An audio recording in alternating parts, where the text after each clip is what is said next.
Hello students and welcome back to my channel math solutions with Rose ma'am.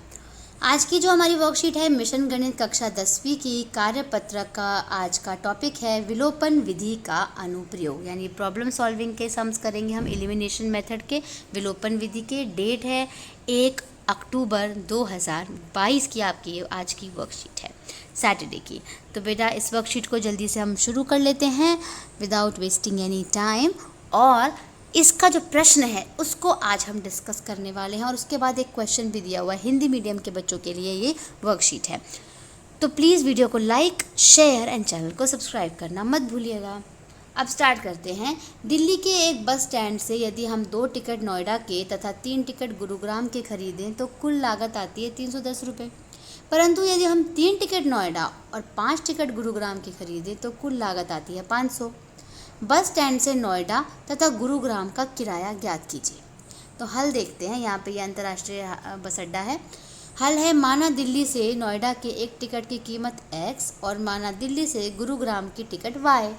इस प्रकार हमारे पास 2 रैखिक समीकरण आते हैं। 2x + 3y बराबर 310 एक समीकरण हो गया, 3x + 5y बराबर 500 समीकरण 2 हो गया, जो कि हमने यहाँ पे पढ़ा था। ये 2 टिकट है इसलिए 2x आया, ये 3 टिकट 3y आया, फिर अगेन ये 3 टिकट 3x आया और ये 5 टिकट 5y आया। ठीक है,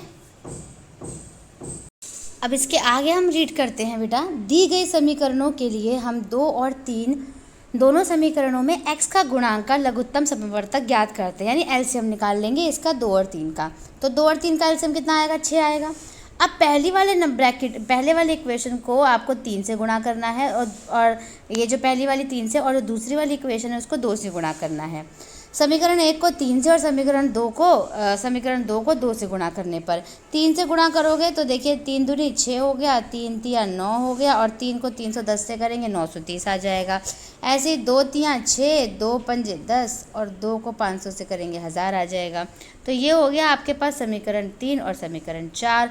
अब 4 में से समीकरण 3 को घटाना है, तो 4 ऊपर लिख दिया, समीकरण 3 छोटा है इसलिए नीचे लिख दिया।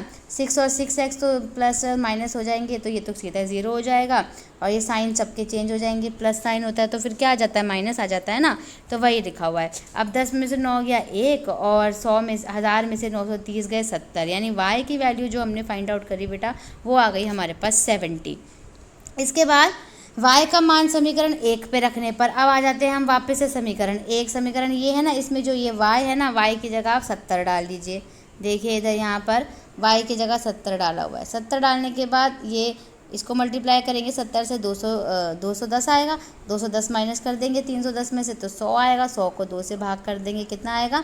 50। यानी अब हमारे पास जो x की वैल्यू है वो 50 आ गई और y की वैल्यू कितनी आ गई? 70। तो x की वैल्यू क्या थी? दिल्ली से नोएडा लिख दिया, और y की वैल्यू क्या थी? दिल्ली से गुरुग्राम, इसको यहाँ पे लिख दिया। ठीक है, अब ये तो थी हमारी वर्कशीट का जो हमने जो भी थी चीज़ें एक्सप्लेन करा हुआ था, एक्सप्लेनेशन वो सब पढ़ा। इसके बाद आते हैं हमारे क्वेश्चन पे। रैखिक समीकरण युग्म 2x + y बराबर 5 और 3x + 2 y बराबर 8 के लिए पहला फर्स्ट पार्ट है दोनों समीकरण में x के गुणांक समान बनाने, और सेकंड पार्ट है दोनों समीकरणों में y के गुणांक समान बनाने हैं। तो सबसे पहले हम फर्स्ट पार्ट करेंगे। फर्स्ट पार्ट करने के लिए बेटा सबसे पहले तो आप समीकरण उतार लीजिए। आपके पास समीकरण आ गया 3x + 2y बराबर 8। x का गुणांक जो है पहले वाले में वो समान बनाना है, x का गुणांक। तो x में देखिए पहले क्या है? 2 और 3 है, तो ऊपर वाले इसको समीकरण को 3 से गुणा कर दीजिए क्योंकि क्रॉस मल्टीप्लाई करते हैं, और नीचे को कर दीजिए 2 से, क्योंकि 2 और 3 का जो लघुत्तम समवर्तक है एलसीएम में वो 6 होता है।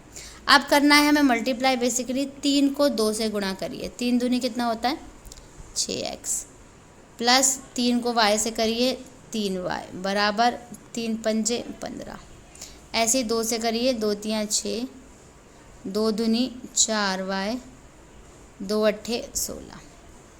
ठीक है, x और x देखिए सेम हो गए ना ये, तो हमें यही करना था, x के जो गुणांक हैं वो हमें सेम बनाने थे। तो ये हमारा फर्स्ट पार्ट डन हो गया। अब सेकंड पार्ट की बात अब करते हैं हम बच्चों, हमारा सेकंड पार्ट का जो आंसर है उसके लिए तो सबसे पहले तो आप समीकरण लिखोगे 2x + y बराबर 5 और 3x + 2y बराबर 8।